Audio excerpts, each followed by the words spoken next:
Hey, I'm Annie, and I just did the unthinkable. I quit my job as a firefighter paramedic, sold everything I owned, and bought a house on wheels. Join me as we travel the world on adventures with Annie into the unknown.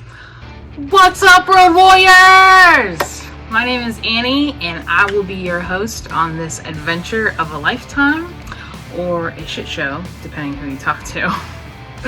So, who the heck am I?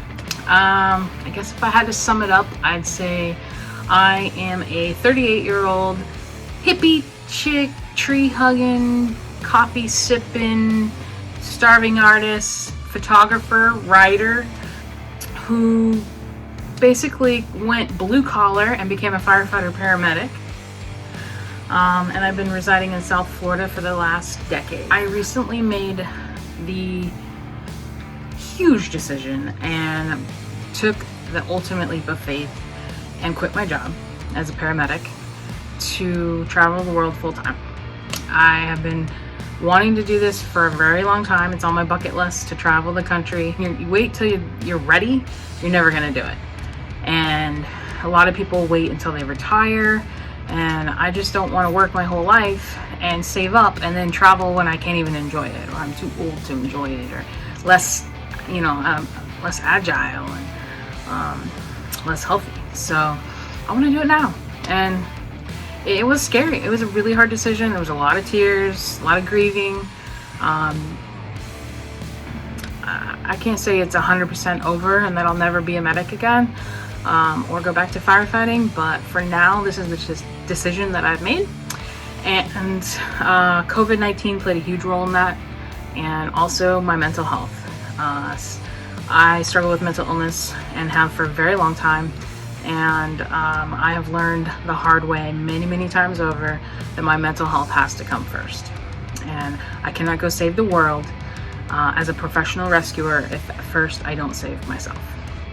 So that is the decision that I made, and though it has been a whirlwind of a trip so far, and we are not very far into it,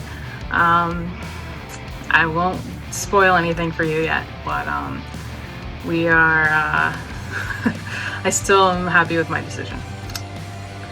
So early June, I sold just about everything I had of value, and then I put the rest of my stuff and small mementos and keepsakes that I don't want to get rid of into a small storage unit in South Florida, and then purchased a small 19-foot travel trailer that now goes by the name of Wild Wheels, and that is towed by my sexy but temperamental forerunner named Black Beauty.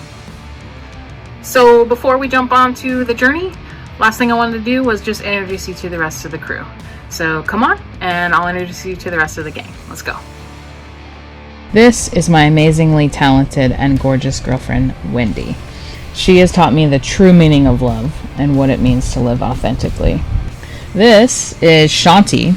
She is a TikTok rising star dancer and lover of tomatoes and popcorn. This is Sid. He's a Roblox extraordinaire, loves playing video games and eating popcorn and tons of watermelon. And lastly, this is Jake. He is my ride or die. He is a garbage scavenger pro and lover of peanut butter and road trips.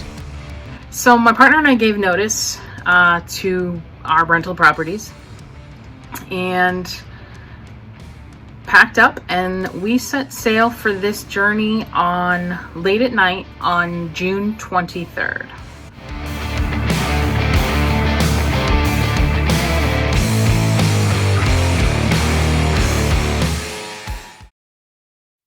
I don't think that we could have picked a worse night to leave. It was probably one of the most stormiest nights that we have had. It was pouring down rain, thunder, lightning, the 9 yards. And it was late at night. Like, we easily could have stayed one more night at our rental property and just head out in the morning. But we didn't want to pay rent any more than we had to at the property we were at. We already had stayed an extra 3 weeks. I mean, we had planned to leave early June. So we were already delayed. We were just like, okay, we're leaving. So we just rolled off the property And we actually ended up spending the first night in a Walmart parking lot. The owner of Walmart used to be very avid campers and RV drivers, and they not so much anymore. Like, it depends on hit and miss across the country, but a lot of the Walmarts will have designated RV spots, and it's just kind of like common knowledge, unspoken rule that you can park for one night at a Walmart parking lot. They don't necessarily like you to put out your awning and put out your generator and set up camp, but to park and sleep and whatever. I mean, we use our generator because it's freaking hot in Florida, but we did not take into account the first night that you need a bike lock to lock your generator up to your trailer, because there are some untrustworthy people out there who would just steal it while you were sleeping and make a good chunk of change. Those generators, I had no idea how expensive they are. We bought one used, and it was still like about $800 used. So it's definitely a thing of value that you want to protect your investments. So you need a bike lock, but we did not purchase a bike lock, and because of COVID, Walmart is no longer open 24 hours. So Walmart was closed, and they didn't open again until 6 a.m., which is fairly early, but 8 p.m. to 6 a.m. is an eternity when you're in South Florida without AC and a small toaster oven on wheels. We opened every window we could. We tried to create a cross breeze, but because we didn't have the generator use, we did not have fans to use. We couldn't use my fucking fan. And anybody that knows me knows that I cannot sleep without a fan. I have to have a fan on every night. I don't care if I'm freezing. I will bundle up in a hoodie and quilts, but I have to have my fan on.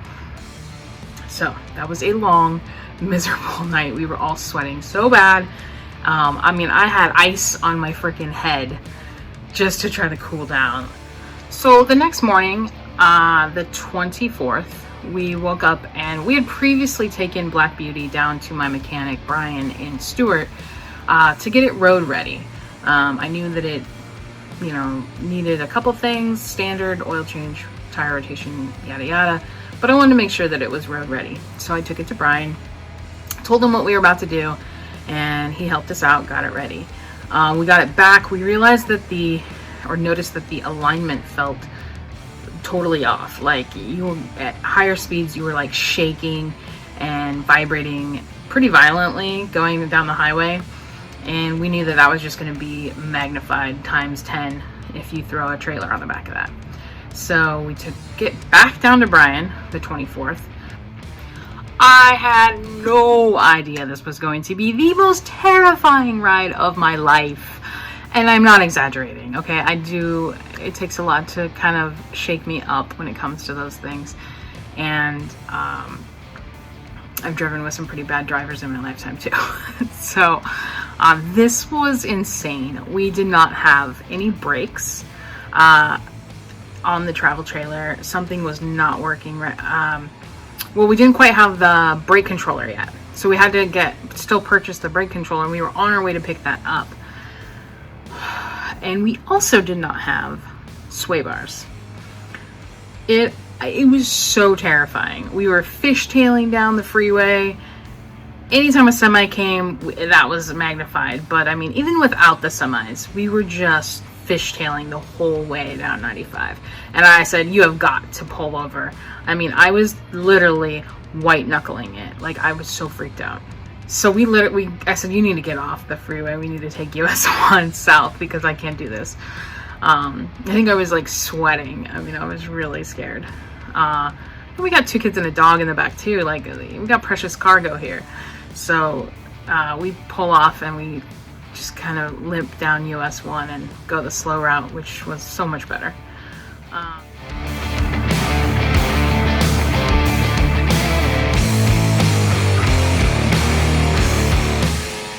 Took the car to Brian. Basically, long story short, is they needed to keep the car overnight to get it done. I said, well, we're living in this thing, so I guess we're sleeping in your parking lot. He's like, I don't know nothing. So basically, don't ask, don't tell. Had a lock this time, locked up the generator, and spent the night in the parking lot, and it was fine. He got the alignment fixed for us, and then we wanted to, after that experience, absolutely get a weight distribution hitch installed with sway bars. That was an absolute must for me. I was like, I cannot do this trip without that. Wendy kept saying, oh, we'll be okay. We'll be all right. We'll just go slow. It's a small trailer. We don't need it. I'm like, we need it. And after that trip, I think she believed me.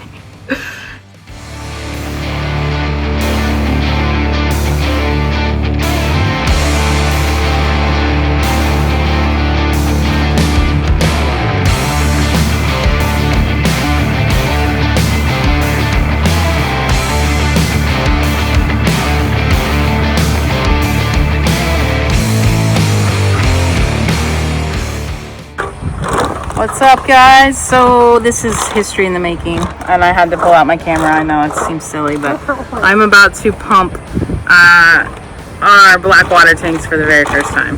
So I will no longer be a black tank virgin.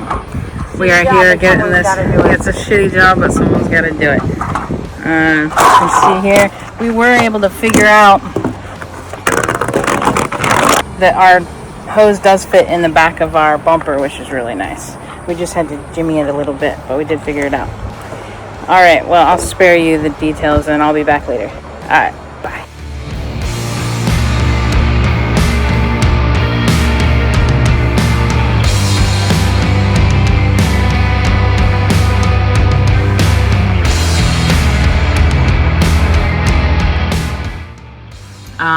Thank God we got that figured out.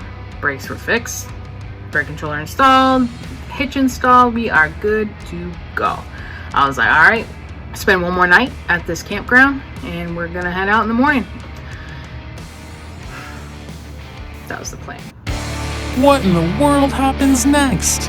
Will the adventure continue, or will they be forced to call it quits? Find out on the next episode of Into the Unknown.